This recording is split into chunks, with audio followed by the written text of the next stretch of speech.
हैं कि आगे से जब वो यहाँ पे डाकू जो यहाँ से चल जाके वो पंजाब बॉर्डर की तरफ जाते हैं, तो यही हमारी कोशिश भी रही है और कोऑर्डिनेशन भी ये रही कि जी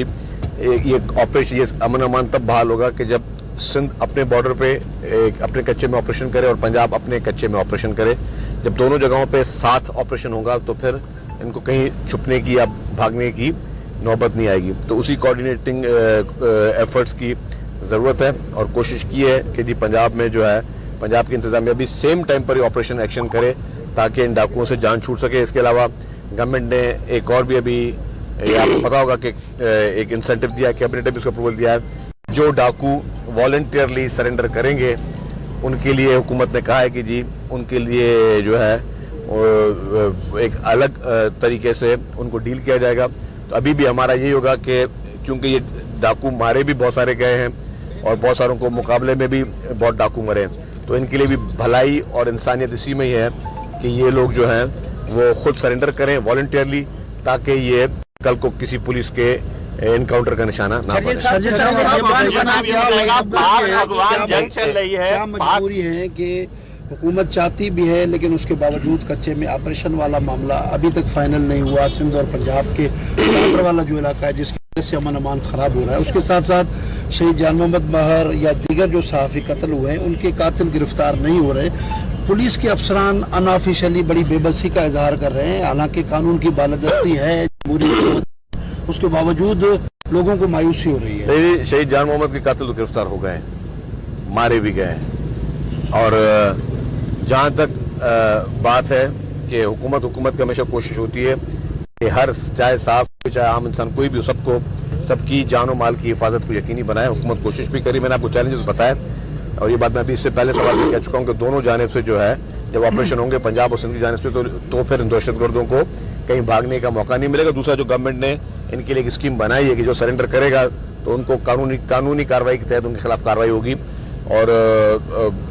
मतलब ये है कि अगर सरेंडर नहीं करेंगे तो किसी मुकाबले में मारे जाएंगे। शरीर साहब, जिस तरह से अफगान पनाहगीर लाखों की तादाद में सिंध आए लेकिन हजारों की तादाद में भी यहाँ से नहीं निकले, अभी तक हुकूमत और सिंध पुलिस जो है ये निशानदाही नहीं कर सकी कि अफगान पनाहगीर कहाँ है और कहाँ छुपे हुए कहाँ रह रहे हैं, तो उनके खिलाफ किस तरह से पॉलिसी बनाई जा रही है। और दूसरा ये जिस तरह से आपने कहा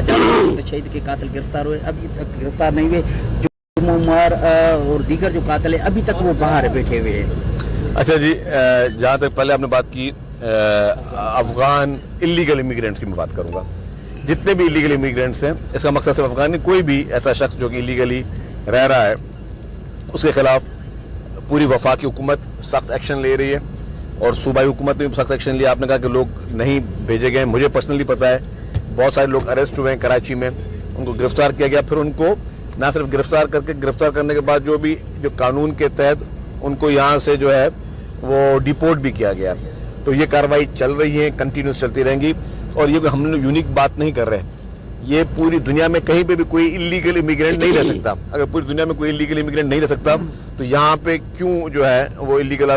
तौर पे अफगानी रहे या कोई भी रहे। तो उसके लिए बिल्कुल हुकूमत की और रियासत की एक क्लियर पॉलिसी है, इसमें किसी को उबाम नहीं होना चाहिए। सर, ये बताइए कि आपको पता है कि हालिया दिनों में जो बॉर्डर्स पर सूरत हाल है वो सबके सामने है। अफगानिस्तान जो है मुसलसल जाहिर का मुजाहरा कर रहा है, उनके वजीर खारजा इंडिया में बैठकर पाकिस्तान को ललकार रहे हैं, तो फिर इस हवाले से क्या कहेंगे? हमने हमेशा अफगानियों का ख्याल रखा, उनकी खिदमत की, और पाकिस्तान ने हमेशा उनके मुश्किल वक्त में काम है, लेकिन आज वो हमारे साथ ये कर रहे हैं, तो क्या कहेंगे? देखिए जी, आप देखें कि पाकिस्तान ने अपने तमाम बरादर ममालिक के साथ जो है खुसूसी तौर पर कोशिश की कि अच्छे ताल्लुकात रहें पड़ोसियों के साथ, और अफगानिस्तान के लिए तो खास तौर पर जो है हमेशा हर मुश्किल वक्त में अफगानिस्तान की मदद जो है वो पाकिस्तानी हुकूमतों ने की है, चाहे किसी की भी हुकूमत हो। लेकिन अगर एक तरफ से आपको प्यार दिया जाए और आगे वो किसी की प्रॉक्सी बनेंगे, वो दहशतगर्द जिनका ताल्लुक चाहे तालिबान से हो या किसी और गिरोह से हो, और जब उनके ओहदेदार भारत में बैठे हों और उस मौके पर पाकिस्तान पे किसी किस्म की पाकिस्तान के मासूम लोगों पे किसी किस्म की कार्रवाई करेंगे, तो पाकिस्तान ने आपने देखा कि किस तरीके से हमारी बहादुर अफवाज ने, हमारी फोर्सेस ने जिस तरीके से उनको मुंह तोड़ जवाब दिया है। तो ये तो सबके लिए क्लियर मैसेज है कि जी हम पुरअमन लोग हैं, पुरअमन मुल्क है पाकिस्तान से कोई छेड़छाड़ ना करे। अगर कोई पाकिस्तान से छेड़छाड़ करेगा तो पाकिस्तान भी मुंह तोड़ जवाब, जिस तरह पहले भारत को दिया, सबके सामने भारत की बोलती बंद हो गई, तो कोई भी मुल्क पाकिस्तान से छेड़छाड़ करेगा तो पाकिस्तान उसको मुंह तोड़ जवाब देगा, लेकिन यस पाकिस्तान ना कभी शुरुआत करेगा और पाकिस्तान जो है वो कभी भी कोई एग्रेशन नहीं करेगा। हाँ, अगर कोई शुरुआत करेगा तो उसकी जो है इख्तिताम वो हम ही करेंगे। शेरशाह साहब, सवाल है आपसे, एक तो आपने बुलेट ट्रेन सिंध में चलाने का ऐलान किया था, वो कहाँ गई? दूसरा सवाल ये कि जो सिंध की अपनी ट्रेन है, खासतौर पर खुशहाल खान एक्सप्रेस है या सक्कर एक्सप्रेस है या बोलान एक्सप्रेस, उनकी हालत खराब है, उनके डब्बों में काकरोच होते हैं, वो टाइम पे नहीं पहुंचती, टिकट्स नहीं होते, उनकी बेहतरी कब होगी? और जो बुलेट ट्रेन का ऐलान किया था वो जी भाई, ट्रेन भी सारे खराब है। अच्छा जी, आप जितने भी ट्रेनों की बात करें, ट्रेन की जो है चैप्टर फेडरल गवर्नमेंट का है, जहाँ हमारी एक कोशिश है, अभी भी उस पर हम लगे हुए हैं और हम अभी चाइना भी गए हैं, वहाँ पे भी बात की है, प्रेसिडेंट साहब की भी चाइना विजिट में उन्होंने हमेशा ये बात की है। हम चाहते हैं कराची से लेकर सक्खर तक जो है एक फास्ट ट्रेन जो है वो चलाई जाए, जिससे यहाँ के लोगों के लिए सहूलियात हों, और उसके लिए हुकूमत सिंध जो है वो दिन रात कोशिश कर रही है। और हमारा ट्रांसपोर्ट महकमा भी जो है वो मुख्तलिफ इंटरनेशनल इन्वेस्टर से बात कर रहा है, क्योंकि ये बहुत महंगा एक प्रोजेक्ट है और इसके लिए ऑपरेशन करे। जब दोनों जगहों पे साथ ऑपरेशन होगा तो फिर